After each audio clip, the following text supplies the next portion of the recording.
바이러스 때문에 어디 못 가시고 집에서 무료하게 유튜브 보고 계실지 모르는 분들 조금이나마 시간 때우시라고 오늘도 영상 올립니다. 이번 얘기는 저희 엄마 밑에 하나뿐인 동생인 막내 외삼촌의 군 시절 얘기입니다. 저희 어머니는 4남매 중 셋째 딸이십니다. 위로 오빠 둘과 아래로 남동생 한 분이 계시죠. 4남매면 그 시절 형제가 많은 게 아니었어요. 첫째이신 큰 외삼촌은 어머니와 10년 차이가 나십니다. 둘째 외삼촌은 8살 차이, 막내 외삼촌은 어머니보다 6살이 어리십니다. 큰 외삼촌과 막내 외삼촌 16살 차이. 외할머니 외할아버지도 참 능력자. 제가 할머니 댁에 가 있을 땐 막내 외삼촌은 타지에서 자취하시며 대학을 다니셨습니다. 그러다 나이가 차시어 남들 다 가는 군대를 가셨죠. 논산에서 훈련 받으시고 전방으로 배치받아 가셨습니다. 어딘지 지명은 기억 안 나지만 강원도 쪽이었으니 3군 관할의 예하 부대였겠죠. 부대는 우리 마을보다 더 깊은 산골에 위치해 있었습니다.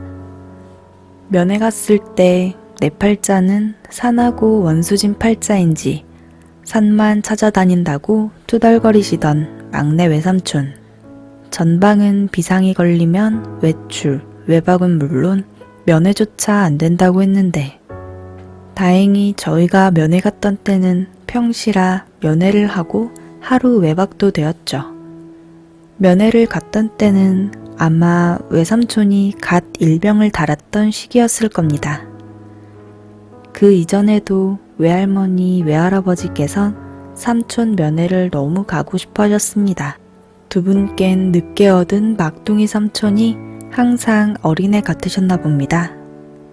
그렇게 벼르고 벼르다 간 면회라 출발 전부터 준비가 대단했습니다.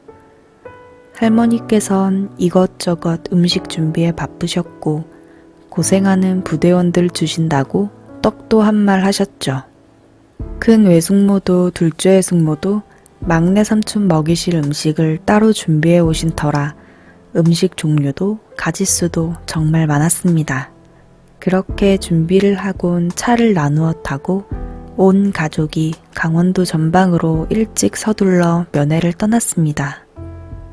외할머니, 외할아버지, 큰 외삼촌 부부와 외사촌 누나, 둘째 외삼촌 부부, 엄마와 동생과 저, 집안의 하나뿐이신 사위인 아버지께서도 시간 내어 내려오셔서 함께 했죠.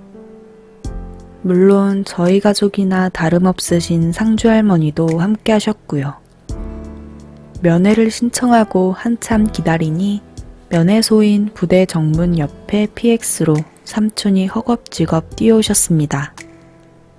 멀리서도 알아보시고는 만면에 웃음을 띠고 손을 흔드시며 달려오셨는데 처음엔 외삼촌이 아닌 줄 알았어요. 면회소 밖에서 이제나 저제나 하며 기다리고 있었는데 웬 못생기고 새까만 사람이, 아니 군인 아저씨 하나가 뛰어와서. 그래도 엄마들은 다 똑같으신가 봐요. 막내 삼촌이 오자 외할머니께선 삼촌을 끌어안으시고 눈물부터 흘리셨고 할아버지는 괜히 그런 할머니를 타박하시면서도 당신의 어린아들의 어깨며 팔뚝을 슬쩍슬쩍 만지시며 은근히 안부를 물으셨어요. 훈련은 고되지 않느냐, 고참들은 잘 해주느냐, 맞지는 않았느냐 하고요. 삼촌은 요즘 군대 그런 거 없다시며 부모님을 안심시키셨지만 전 그게 다 뻥인 걸 거의 삼촌보다 20년 가까이 후에 군대 가서야 알았습니다. 저도 기합받고 맞고 했으니까요. 아무튼 그때부터 집안의 여자들인 외할머니, 큰애 숙모, 둘째 숙모, 우리 엄마까진 달라붙어서 음식을 먹이기 시작했습니다. 꼭 누가 먼저 삼촌 배를 터뜨리나 시합하는 것 같았어요. 이거도 먹어라, 저거도 먹어라. 이거 네가 좋아하는 거 아닌가 하면서요. 그렇게 화기애애한 분위기 속에서 면회를 하고는 그날 당직 사관의 배려로 하루 외박을 하게 되었어요. 할머니는 외박증을 받으러 가시는 삼촌께 부대원들 주라며 떡 한 마를 주셨고, 삼촌은 떡을 가지고 가선 신고를 하시고 외박증을 받아오셨고, 우린 부대에서 한참을 차로 나와 그 부대가 있던 근처 읍내로 나가 방을 잡았습니다. 여기서 본문 내용과는 상관이 전혀 없는 에피소드 하나. 혹 글 짧을까봐 내용 늘리기용이에요. 사실 이게 삼촌에겐 진정한 공포인지도 모르겠는데 면회 중에 쉬가 마려워서 면회소 밖에 있던 화장실에 갔었어요. 화장실쯤은 혼자서도 갈 수 있는 씩씩한 어린이라 혼자 갔죠. 갔다가 화장실에서 나오는데 군용 집차가 한 대가 지나가더라고요. 안에는 운전하던 운전병 아저씨, 옆자리엔 나이가 좀 들어 보이는 아저씨가 앉아 있었어요. 산골에선 군용차를 접해본 적이 없던 조아는 우아하며 쳐다보는데 집차 조수석에 탄 아저씨가 조아를 쳐다보시더라고요. 조아는 어른이랑 눈이 마주쳤으므로 착한 어린이답게 배꼽 인사를 했죠. 그러자 차가 제 옆에서 지나지 않고 서더군요. 아마 절 보시고 아들 생각이 나신 건 아닐지. 그리고 웃으시며 누구냐고 물으시길래 조아입니다. 몇 중대 땡땡땡 일병이 우리 삼촌인데 면회 왔어요. 라고 얘기했고, 아저씨는 고놈 참 똘똘하다시며 머리를 쓰담쓰담 해주셨어요. 그리곤 차에 있던 음료수를 하나 따주시며 마시라고 하셨고, 전 면회하면서 너무 먹어 배가 빵빵했지만 어른이 주는 거라 감사합니다 하고 받았습니다. 그리고는 한마디 했죠. 아저씨는 누구세요? 우리 삼촌이랑 아저씨랑 누가 더 높아요? 라고 애다운 질문을 했어요. 아저씨는 껄껄 웃으시며 내가 조금 더 높을걸 하시고는 면회 잘 하고 가라 하시며 자리를 뜨셨어요. 면회소에 돌아오니 화장실 갔다 온다던 애가 음료수를 들고 오니 아버지께서 웬거냐 하시길래 조아가 인사 잘해서 차 타고 지나가던 모자에 꽃 2개 달은 아저씨가 주신 거라고 했어요. 처음엔 무슨 말인지 몰라 아버지랑 삼촌이랑 다 웃으시다가 삼촌 얼굴이 창백해지셨어요. 모자에 꽃 2개 달은 아저씨. 꽃, 무궁화꽃 2개. 대대장님, 그 부대 대빵이셨죠. 그리고는 결정타. 내가 아저씨랑 삼촌이랑 누가 더 높냐고 물어봤는데 아저씨가 좀 더 높대. 삼촌 진짜야? 그 일로 뭔 일이 생긴 건 아니지만 제 얘기를 듣고 삼촌이 순간적으로 느꼈을 공포를 제가 군에 가서 알게 되었어요. 삼촌을 지옥으로 보낼 뻔했다는 걸. 다시 얘기로 돌아가서 그런데 삼촌은 면회하는 동안에도 상주 할머니는 별 말씀을 안 하시고는 삼촌을 주의 깊게 관찰하시는 것 같았어요. 그리고 때때로 주변을 살피시고 하시다가 삼촌이 떡을 가지고 들어가셨을 땐 면회소 밖에 나가셔서 부대 내를 유심히 관찰하시는 거였죠. 삼촌이 웃으시며 이야기를 하는 동안에도 할머니는 같이 어울리시는 게 아니라 혼자 딴 생각을 하시는 듯 했어요. 모두들 반가움에 할머니의 반응엔 별 신경을 쓰지 않았지만 전 이상했죠. 할매가 저러시면 꼭 뭔가 좀 이상한 일이 생긴다는 걸 전 학습 효과로 알고 있었으니까요. 그렇게 방을 잡고는 남자들은 단체로 근처에 있던 대중목욕탕으로 목욕을 하러 갔습니다. 할배 큰애 삼촌, 둘째 삼촌, 그 날의 주인공인 막내 군발이, 아버지와 저와 제 동생, 둘째 외삼촌네 동생까지요. 낮 시간에 대중탕은 작았지만 손님이 없어 거의 저희 식구들의 전용탕이 되었죠. 서로 때도 밀어주고 뜨거운 물에 목욕을 한 지 오래인 막내 삼촌은 완전 국수 공장. 그것도 시커먼 칡국수. 그렇게 목욕을 하고 돌아오니 남아있던 여자들은 어느새 짐을 풀고 남은 음식을 펴놓고 기다리고 계셨고 목욕 후 배가 꺼진 저흰 또 먹기 시작했어요. 한바탕 폭풍 같은 먹방이 끝나고 각자 쉬고 있었어요. 전 상주할매 옆에 붙어 앉아 있었고요. 집안 식구들이랑 계속 얘기하느라 변변한 인사를 못한 막내 삼촌이 그제야 상주할매 옆으로 와 말을 붙였습니다. 아즈매 잘 계셨죠? 몸은 건강하시고요 하며 웃으며 말을 하셨고 할매는 내야 뭐 항상 그렇지 하시더니 삼촌 뒤에 얘기하는 중인 가족들을 슬쩍 보시곤 야야 니 잠깐 밖에 나가 내랑 얘기 좀 하자 하시는 겁니다. 그러시곤 먼저 자리에서 일어나셨어요. 물론 저도 할매 손잡고 따라 일어나서 나갔죠. 할매는 좋아는 그냥 엄마랑 방에 있으라 했지만 전 쿨하게 도리도리 한번 하곤 따라 나갔습니다. 별 말씀이 없으신 걸로 봐선 제가 들어도 뭐 그닥 상관없는 얘기인가 보다 하고 나갔죠. 그리곤 밖으로 나가셔선 군생활 힘들제 하시며 품 안에서 담배를 꺼내시어 당신 한 대, 그리고는 삼촌에게 한 대를 주셨죠. 삼촌이 극구 사양했지만 할매는 괜찮다, 니 담배 태우잖냐 하시며 손수 불까지 붙여주셨죠.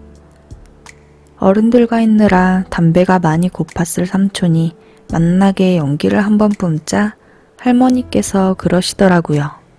니 얼굴이 많이 피곤해 비는데 니 잠 잘 못 자제? 자꾸 가위 눌리고 라고 하시는 겁니다. 외삼촌은 겸연쩍은 듯 머리를 긁으시더니 쫄병 생활이 다 그런 거 아닙니까? 아마 몸이 뒤서 피곤해 가위 눌리는 것 같다 하시며 별로 대수롭지 않은 듯 얘기하셨습니다. 그러자 할머니께선 네 가위 눌리면 웬 여자 귀신이 자꾸 쫓아오고 그러지 않더나 하시는 겁니다. 외삼촌은 깜짝 놀라시며 그걸 어찌하십니까? 라고 하셨어요.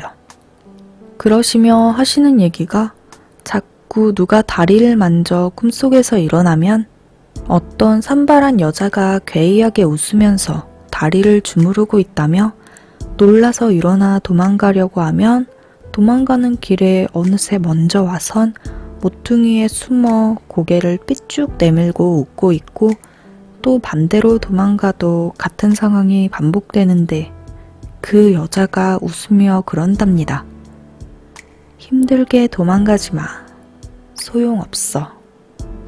소용없어. 그러다간 갑자기 달려들어선 삼촌한테 엎혀 미친 듯 웃어댄다고 합니다. 거의 굿꿈을 매번 꾸신다고 하며 우울해하셨어요. 할머니께선 삼촌을 보고 그러셨죠. 그기 니만 그런 게 아닐 끼다. 너 그 부대 사람 꽤 많이 가위에 눌릴 낀데 라고 하셨어요. 삼촌은 놀라서 멍하니 상주할매를 쳐다봤습니다. 얘기 들으니 자기 동기들이나 밑에 후임들은 그런 얘기 했다가는 짬찌들이 빠졌다는 얘기를 들을까 쉬쉬하는 것 같았지만 고참들은 자기가 겪은 가위를 떠들고 다니곤 했는데 그게 한두 명이 아닌 것 같다 하더군요. 할머니가 그러시더라고요. 너 그 부대 오래된 부대 아니지? 지금 자리에 부대 만든 기. 말씀대로 삼촌네 부대는 딴 곳에 있다가 그리로 부대를 이동한 지 몇 년이 안 된 부대로 그때까지도 부대 환경 정리가 많아 매일 작업하고 그러던 때였다 합니다. 할매께서 그러시더라고요. 너 그 부대 귀신이 천지 삐까리다. 아까도 네 면회할 때 그년이 뒤에서 자꾸 기웃거리더라. 아무 영향도 안 받는 사람도 있겠지만 아마 다른 사람도 여러 너처럼 시달릴 기라. 니는 그년이 찍은 거라 다른 귀신들이 찍적거리진 않는 기고. 그리고 원래 군부대락 하는 기 위치가 안 좋은 곳이 대부분인데 오래되면 젊은 남자들이 하도 밟고 다녀가 귀신도 없어지고 하는 기다. 아직 너그 부대는 그럴라면 한참 멀었으니 많이 힘들 기다. 라고 덧붙이시면서 예의 그 쌈지에서 부적을 한 장 꺼내시더니 삼촌에게 지갑이나 수첩을 달라시곤 고의 접어 깊숙이 끼워주시며 잘 때 꼭 베개 밑에 두고 자든 지니고 자고 보초 나갈 때도 잊어버리지 말고 가지고 다니면 그년이 접근은 못할 기다 라고 하시는 것이었습니다. 그리고는 꿈에서 가위나 누르는 그런 것들은 힘이 약해 더 이상 해코지는 못할 낀데 문제는 부대에 좀 악랄한 것들도 몇 있는 것 같다. 그놈들이 문제다 라고 하시며 굿이라도 한번 하면 좋을 건데 부대에서 그런 거 허락할 리 없을 거니 항상 조심하라면서 편지 봉투 하나를 품에서 꺼내주셨습니다. 봉해진 봉투였는데 몇 자 적어놨다 하시면서 만약에 나중에라도 자꾸 이상한 일이 생기면 부대에서도 무시하지만은 못할 거라시며 그때 스님이나 무속인이 오게 되면 눈치 봐서 전해주라 하셨어요. 아마 우리가 목욕한 사이 적어두신 건가 봐요. 그리고 그날 오랜만에 온 가족이 모여 즐거운 시간을 보내곤 다음날 삼촌을 부대까지 태워다주고 저인 상주로 돌아왔습니다. 그렇게 몇 달이 지난 후 삼촌이 휴가를 나왔어요. 오랜만에 같이 놀아줄 사람이 생겨 무척 신났죠. 막내 삼촌이랑 할매네 집에 갔을 때 삼촌이 그러시더라고요. 아줌매가 부적 주시고 나선 희한하게 가위에 눌리는 일이 없어졌다고. 처음 부적을 받고 며칠 후에 꿈에서 한번 봤는데 딴 때랑 다르게 뭔가 두려운 표정으로 멀찍이 떨어져 있는 꿈이었대요. 그리고는 삼촌에게 그 부적 당장 없애지 않으면 가만 안 둔다고 화를 냈다고 하는데 그게 그냥 으름쩍 놓는 수준에 불과하다고 느껴져 그냥 무시했더니 그 뒤로는 안 나타난다고 할매 참 용하다고 하시더니 요즘 부대에 귀신 소동이 자꾸 일어난다고 하시더군요. 그것 때문에 사람까지 다쳤다고. 삼촌이 귀대하고 온 얼마 후에 일어난 일이었어요. 어느 날 저녁 무렵 집에 전화가 왔어요. 휴가 복귀한 지 얼마 안 되는 삼촌이셨죠. 어머니가 전화를 받으셨는데 네 웬일이고 간지 며칠 되지도 않은 아가? 하시더니 삼촌이 뭐라 하시는지 잠시 듣고 있다 제게 좋아야 옆집 가서 할매 좀 오시라 해라 전화 받으시라고 라고 하셨어요. 전 쪼르르 뛰어가서 할매를 모시고 왔는데 할매가 전화를 받으시더니 뭐라 얘기하시고는 그래? 좀 바꿔봐라 라고 하시더군요. 그리고는 전화를 받은 누군가와 인사를 나누시고 얘기를 한참 하시더군요. 듣긴 했는데 그땐 뭐 무속 전문 용어라 그 시절엔 이해를 못해서 나중에 삼촌이 상병 내고 두 번째 휴가 나오셨을 때 당시의 얘기를 듣게 되었어요. 엄마랑 삼촌이 얘기하다가 그때 얘기가 나왔죠. 삼촌이 휴가를 나올 무렵이나 복귀 뒤에도 귀신 소동이 많았다고 합니다. 놀라서 다친 사람도 여럿 생기고요. 처음엔 병사들이 해이해져 그런 거라고 훈련도 더 시키고 기합도 주고 했는데 소동이 가시질 않더래요. 급기야 밤에 보초를 나가던 사람이 근무지로 가다가 중간에 공포탄을 쏘고 기절해버린 사건까지 일어났다 합니다. 깬 다음 얘기를 들으니 근무지로 가던 도중 자꾸 옆이 이상해서 봤더니 얼굴이 반쯤 썩은 사람이 자기를 웃으면서 쳐다보며 발을 맞춰 같이 걷고 있더래요. 무심결에 공포탄을 장전해 쏘곤 기절한 거였죠. 같이 가던 사람은 보질 못했고요. 영창 가야 할 상황인데 이번엔 간부들까지 보고 장교들도 보고 그렇게 되자 마냥 부대에서도 무시할 수만은 없어 그 부대 행보관님이 수소문을 했나 봅니다. 알게 모르게 귀신 소동 한 번 없는 부대는 드물잖아요. 타 부대에 오래 근무한 부사관이나 행보관끼리 연락해서 그 일대에서 나름 군부대 귀신 전문 무속인을 수배해서 모셨는데 자기 능력으론 힘들겠다 하시며 돌아가려고 했나봐요. 삼촌이 군인도 아닌 사람이 부대에 들어온 거 보고 유심히 보니 딱 무속인이란 생각이 들어 눈치를 보다가 돌아가는 그분께 할매 편지를 드렸나봐요. 그분이 편지를 읽으시고는 놀라면서 이 편지 누가 준 거냐 물었고 삼촌은 상주 할머니 얘기를 하신 거죠. 그분의 부탁으로 전화를 했던 건데 나중에 알고 보니 그 부대에 있던 귀신들에 대한 얘기와 비방 같은 게 적혀 있었나 봐요. 그렇게 한참을 통화하신 후에 전화를 끊으시면서 그분이 삼촌에게 그러시더랍니다. 주위에 정말 대단하신 분이 계신다며 좋겠다고. 그리고 그분이 다시 행보관님이랑 얘기를 하시고 부대 내 여러 곳에서 기도도 하고 굿도 하고 난 후로는 귀신 소동이 아주 없어지진 않았지만 확 줄었다고 해요. 한 10분의 1로. 그 후 그분이 삼촌의 공을 적극 추천하셔서 삼촌은 3박 4일 포상을 받으셨고 당시 집에 다녀가신 지 얼마 되지도 않았던 터라 그냥 부대 근처에서 노셨다 하더군요. 삼촌은 그 뒤로 무사히 전역을 하셔선 가족에게 돌아오셨습니다. 상주할머니 7편이 끝났습니다. 재미있게 보셨다면 구독과 좋아요, 알림 설정까지 부탁드릴게요. 그럼 안녕.